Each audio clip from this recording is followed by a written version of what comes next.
बावर्ची पहुंचा ससुराल। इशिका, जल्दी टिफिन लगा दे दोनों भैया का, उनका ऑफिस जाने का टाइम हो रहा है बेटा। लाई माँ। अरे बेटा इशिका, मेरा भी निकलने का समय हो गया है। ला मेरा नाश्ता भी डाइनिंग टेबल पर लगा दे। लाई पापा, बस 2 मिनट। अरे इशिका, सबका टिफिन हो जाए ना तो मेरी 1 कप चाय रख देना। तुम्हें पता है ना, जब तक मैं चाय ना पी लूँ हाथ पैरों में जान ही नहीं आती। बस 2 मिनट छोटी भाभी, सबका नाश्ता और टिफिन पैक कर दूँ, उसके बाद आपकी और बड़ी भाभी की चाय बना देती हूँ।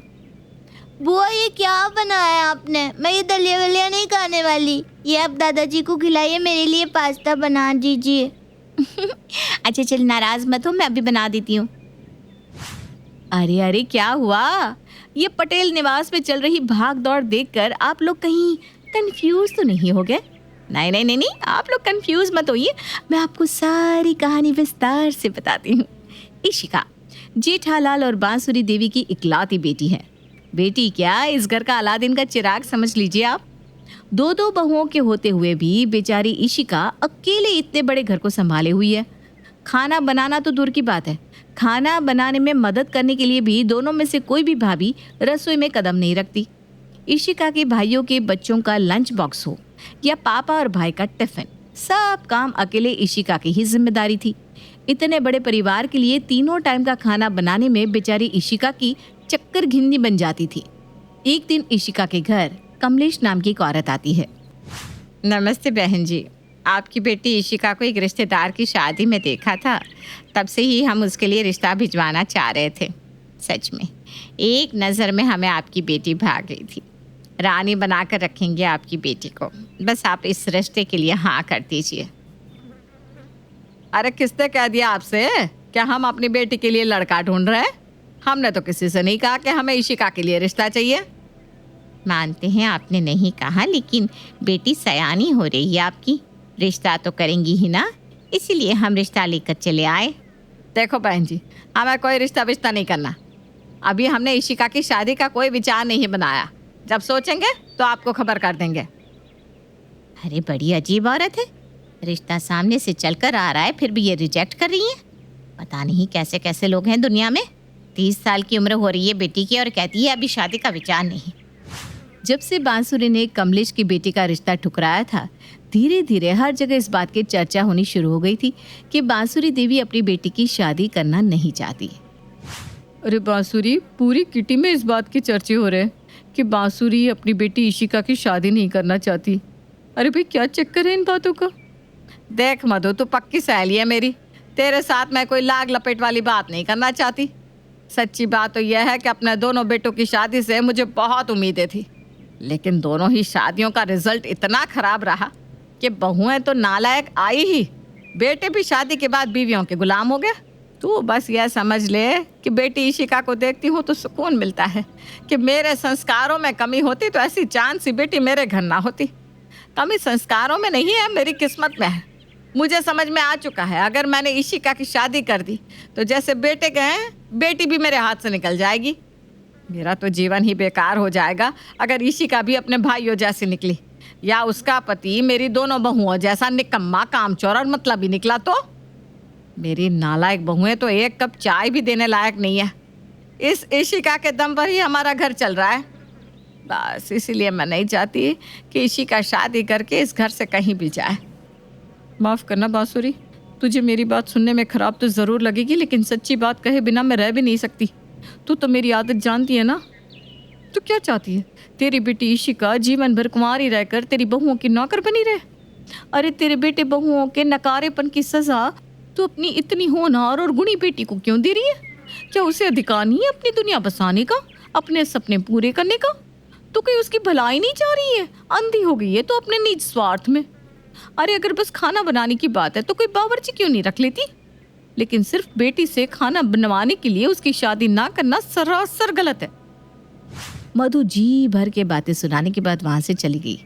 क्या हुआ मम्मी, क्या कह रही थी आंटी? अरे बोल कर गई है, अगर तेरी बहू निकम्मी है तो एक बावर्ची रख लो। अब बताओ ज़रा, आजकल अच्छा बावर्ची कहाँ मिलता है? तेरे पापा के रेस्टोरेंट के लिए तो बावर्ची मिलते नहीं, यहाँ घर के लिए कहाँ से मिलेगा?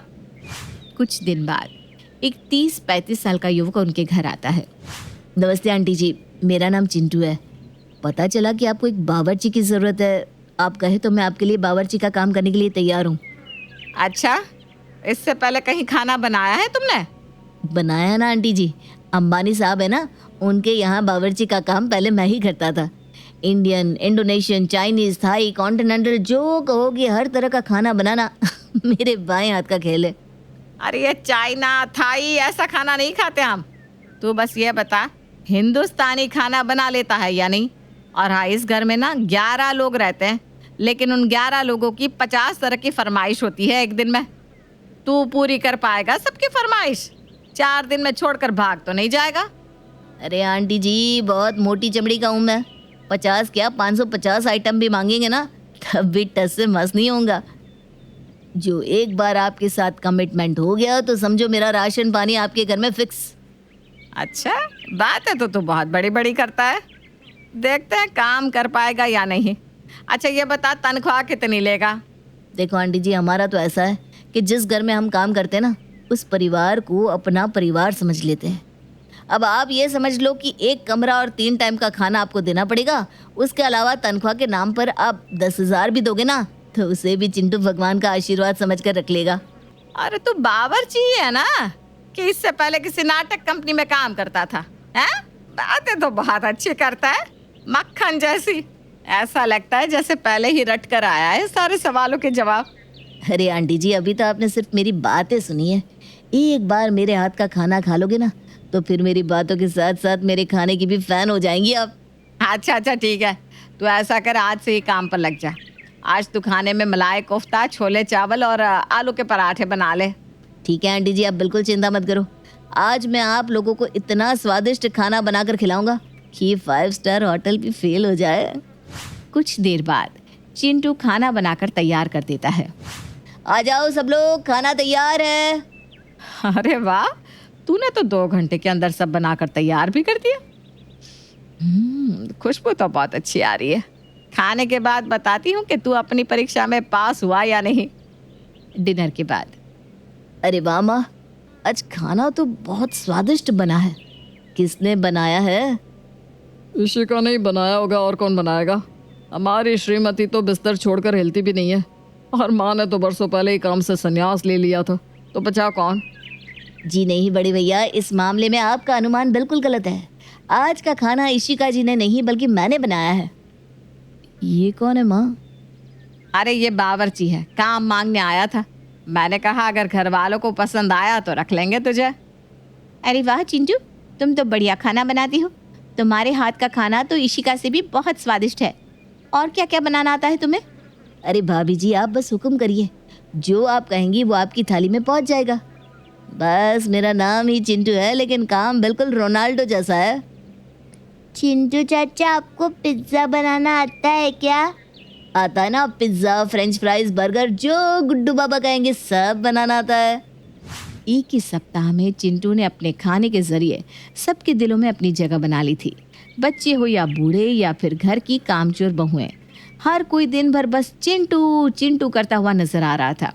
चिंटू भी माथे पर जरा भी शिकन लाए बिना जी भाभी, जी आंटी जी, जी बाबा करता हुआ सबकी फरमाइश पूरी कर रहा था। अरे चिंटू, तो इंसान है या कोई जिन भूत है? अरे जितना काम इस घर के लोग तुझे एक दिन में बताते हैं ना, उतना काम करके कोई भी नौकर 2 से तीसरे दिन यहाँ रुकेगा नहीं। लेकिन तू तो बड़ा खुश होकर सबके काम करता है। आंटी जी, अपने काम से ना हमेशा प्यार करना चाहिए। और आप भी मुझे नौकर कहाँ समझती है? आपने तो मुझे बेटा ही समझ लिया है। तो फिर बेटा होने के नाते मेरा भी तो फर्ज है ना, घर में सबकी ज़रूरत का ख्याल रखना। खुश रहे बेटा, खुश रहे।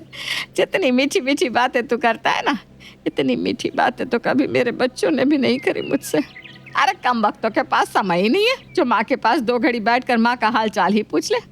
ऑफिस से आते ही अपने अपने कमरे में घुस जाते हैं। इस बूढ़ी माँ की चिंता किसे है? अरे आप क्यों चिंता करती हैं आंटी जी? मैं हूँ ना, आपके मन में कोई भी बात हो आप मेरे साथ शेयर कर सकती हो। और चिंटू की उन काम वालियों की तरह बात इधर से उधर करने की आदत भी नहीं है। आपकी बात इस चिंटू के पेट में बढ़िया से हजम हो जाएगी। मुझे पता है आंटी जी, आपकी चिंता का आधा कारण दोनों भाभियाँ हैं। मुझ पर भरोसा रखिए, मैं दोनों भाभियों को बिल्कुल सही रास्ते पर ले आऊँगा। सच्ची ऐसा कर पाएगा क्या तू? बस आप देखते जाओ आंटी जी। अगले ही दिन चिंटू दोनों भाभीयों के पास जाता है। छोटी भाभी, भैया की किस्मत खुल गई जो उन्हें आपके जैसी इतनी खूबसूरत अप्सरा जैसी दुल्हन मिली। अरे मैं तो कहता हूँ आपको अपनी खूबसूरती का कुछ तो फायदा उठाना चाहिए। अगर आप किसी भी सौंदर्य प्रतियोगिता में भाग ले लेना तो कोई माई का लाल नहीं जो आपको जीतने से रोक सके। सच पता चिंटू, क्या वाकई में मैं जीत सकती हूँ? अरे बिल्कुल भाभी, खूबसूरती में तो आपके सामने बड़ी सी बड़ी मॉडल पानी भरती है। लेकिन बस एक दिक्कत है। वो क्या भला? हमारे अहमदाबाद में जो श्रीमती सौंदर्य प्रतियोगिता होती है ना, उसमें खाली सौंदर्य नहीं देखा जाता, शादीशुदा औरतों का हर क्षेत्र में परीक्षण किया जाता है। अरे तो तुम मुझे बताना, मैं सब सीखने के लिए तैयार हूँ। उस प्रतियोगिता को जीतने के लिए मुझे क्या करना होगा? देखो भाभी, किसी भी शादीशुदा औरत को घर की अन्नपूर्णा और लक्ष्मी माना जाता है, और अन्नपूर्णा होने के लिए आपको बढ़िया खाना बनाना भी तो आना चाहिए। प्रतियोगिता में आपको इससे संबंधित सवाल भी पूछे जाएंगे। अरे तो तू है ना चिंटू, तू मुझे खाना बनाना सिखा देगा ना?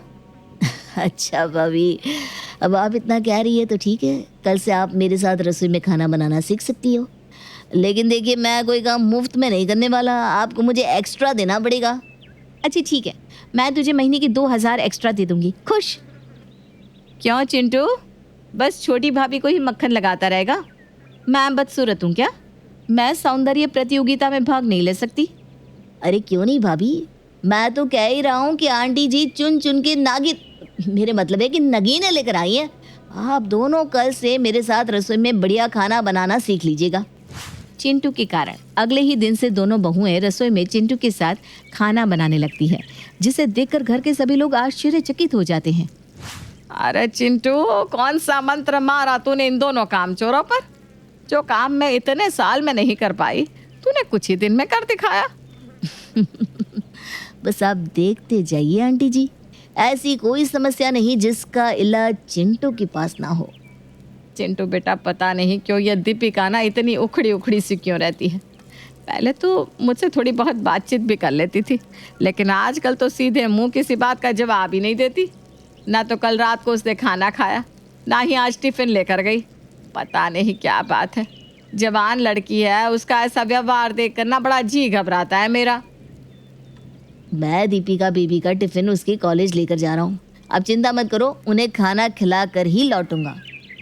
चिंटू टिफिन लेकर दीपिका के कॉलेज पहुँचता है और फ़ोन करके उसे कॉलेज के कंपाउंड में बुलाता है। क्या ज़रूरत थी तुम्हें टिफिन लेकर यहाँ कॉलेज में आने की? तुम ना ज़्यादा पर्सनल होने की कोशिश मत करो। नहीं चाहिए तुम्हारा टिफिन, जाओ यहाँ से। दीपिका टिफिन लिए बिना ही वहाँ से जाने लगती है। तभी चिंटू देखता है कि दो लड़के दीपिका के साथ छेड़खानी कर रहे हैं। हिम्मत कैसे हुई तुम्हारी दीपिका के साथ बदतमीजी करने की? मैंने कहा था ना तुमसे, तुम जाओ यहाँ से। इन लोगों से उलझने की जरूरत नहीं है, ये लोग अच्छे नहीं है। चिंटू तुम जाओ यहाँ से। अरे दीपिका, ये लोग अच्छे नहीं है तो मैं कौन सा बहुत अच्छा हूँ? इन्हें तो अभी सबक सिखाता हूँ मैं। चिंटू उन दोनों लड़कों की जमकर धुलाई करता है। चिंटू के हाथ मार खाने के बाद दोनों लड़के जाकर दीपिका को कान पकड़कर सॉरी बोलते हैं और वादा करते हैं कि वो आज के बाद दीपिका की तरफ नज़र उठाकर भी नहीं देखेंगे। क्या मैं आपको भैया कह सकती हूँ? ये दोनों लड़के कई महीनों से मेरा जीना दुश्वार किए हुए थे। कॉलेज में आना जाना मुश्किल हो गया था मेरा। आपका बहुत बहुत धन्यवाद भैया। दीपिका के चेहरे की खोई हुई हंसी चिंटू वापस ले आया था अगले दिन। अरे चिंटू, कमाल हो गया, तेरे हाथ के खाने में तो जादू है, जादू। क्या हुआ भैया, आज बड़े खुश लग रहे हैं? अरे चिंटू, मैंने तुझे बताया था ना, मेरा बॉस बिरयानी का बहुत शौकीन है। मैंने उसके सामने तेरे हाथ की बनी बिरयानी की तारीफ कर दी, बस फिर क्या था, वो तो पीछे ही पड़ गया कि कभी चिंटू के हाथ की बिरयानी खिलाओ। मैंने भी मजाक मजाक में कह दिया, सर बिरयानी तो मैं ऐसी खिला दूंगा कि आप अपनी उंगलियां चाटते रह जाएंगे, लेकिन उसके बदले में मेरा 2 साल से ड्यू प्रमोशन आपको क्लियर करना होगा। उस समय तो बॉस ने मुझे आंखें दिखाकर बात वहीं खत्म कर दी थी, लेकिन आज जब मैंने तेरे हाथ की लजीज बिरयानी बॉस को खिलाई ना, आहा, वो तो फैन हो गया तेरा, और उसने मेरे प्रमोशन लेटर पर साइन भी कर दिए, ये देख। अरे मेरे चिंटू चिंटू, तेरा किन शब्दों में शुक्रिया करूं? अरे भैया, आपकी नौकरी में चल रही दिक्कत दूर हो गई, इससे ज़्यादा मुझे और क्या चाहिए? बस आपके काम आ सका, इससे ज़्यादा मुझे कुछ नहीं चाहिए। रात के तकरीबन 12 का समय हो रहा था। बांसुरी दीपक का गला प्यास से सूखने लगा तो वो पानी पीने के लिए रसोई की ओर चल दी। जैसे ही बांसुरी ने रसोई की लाइट जलाई, उसे रसोई के कोने में छिपकर बातें करते हुए चिंटू और इशिका दिखाई देते हैं। अरे इशिका, तू चिंटू के साथ यहाँ क्या कर रही है? धोखेबाज चिंटू, तुझे मैंने अपने बेटे की तरह समझा, अपने घर के सारे राज तुझे बताए और बदले में तूने ये दगाबाजी की मेरे साथ। हमारी घर की बेटी पर गलत नजर डालता है, तेरी तो खैर नहीं। इतना कहकर बांसुरी जोर जोर से शोर मचाने लगती है। कुछ ही देर में हॉल में पूरा घर इकट्ठा हो गया था। देख लो सब लोग इस नौकर की करतूत, जिसे हमने अपना बेटा भाई समझकर सर पर बिठाया, उसी ने आज हमारी इज्जत को पानी में मिला दिया। और तेरी हिम्मत भी कैसे हुई इशिका की तरफ नजर उठाकर देखने की? बस करो माँ, बहुत हो गया। इतनी बड़ी बड़ी बातें करना उसे शोभा देता है जिसने कभी मेरी खुशियों के बारे में सोचा भी हो। इसने मेरी खुशी के लिए इतना त्याग किया है कि आप लोग कभी सोच भी नहीं सकते। अरे ऐसा क्या कर दिया इस नौकर ने तुम्हारे लिए? और अब यही तुम्हारा स्टैंडर्ड रह गया है कि तुम बावर्चियों के साथ इश्क लड़ाओगी? भाभी, आपकी जानकारी के लिए बता दूं, ये कोई नौकर या बावर्ची नहीं है। प्रवीण नाम है इसका और इसने लंदन यूनिवर्सिटी से MBA किया है। सर्टिफाइड शेफ है ये। हिंदुस्तान में 3 5 स्टार होटल है प्रवीण के। उद्योगपति विमलेश बंबानी इसके पापा है। यहाँ इतना बड़ा आदमी हमारे घर में आकर खाना पका रहा था? हाँ भाभी, इसने जो कुछ भी किया मेरे लिए किया, क्योंकि आप लोग तो ये बात भूल ही गए थे कि घर में एक जवान लड़की भी है जिसकी शादी की उम्र बीती जा रही है। हमें ये समझ में आ गया कि जब तक इस घर की प्रॉब्लम सॉल्व नहीं होगी, किसी को मेरी शादी की याद नहीं आएगी। उस दिन जब मधु आंटी ने आकर बावर्ची रखने की सलाह दी तो मैंने ये बात प्रवीण को बताई और फिर प्रवीण हमारे घर बावर्ची बनने के लिए तैयार हो गया। भूलिए मत, प्रवीण के कारण ही आज आपकी दोनों बहुएं, जो कभी एक गिलास पानी भी गर्म करना नहीं चाहती थी, आज खुशी खुशी 5 डिशों का खाना बनाना सीख गई है। छोटे भैया, आपका जो प्रमोशन 2 साल से रुका हुआ था ना, वो मेरे प्रवीण की वजह से ही आपके हाथ लगा। हर दीपिका, तुम्हें कितने महीनों से वो लड़के परेशान कर रहे थे? भैया, आपने तो कभी जानने की भी कोशिश नहीं की कि आपकी बेटी की ज़िंदगी में क्या चल रहा है। वो तो मेरा प्रवीण था जिसने उन गुंडों से 2-2 हाथ किया और दीपिका का कॉलेज में आना जाना आसान कर दिया। आप लोगों को अपने परिवार से भी बढ़कर समझा है प्रवीण ने, और खुद को साबित भी करके दिखाया है।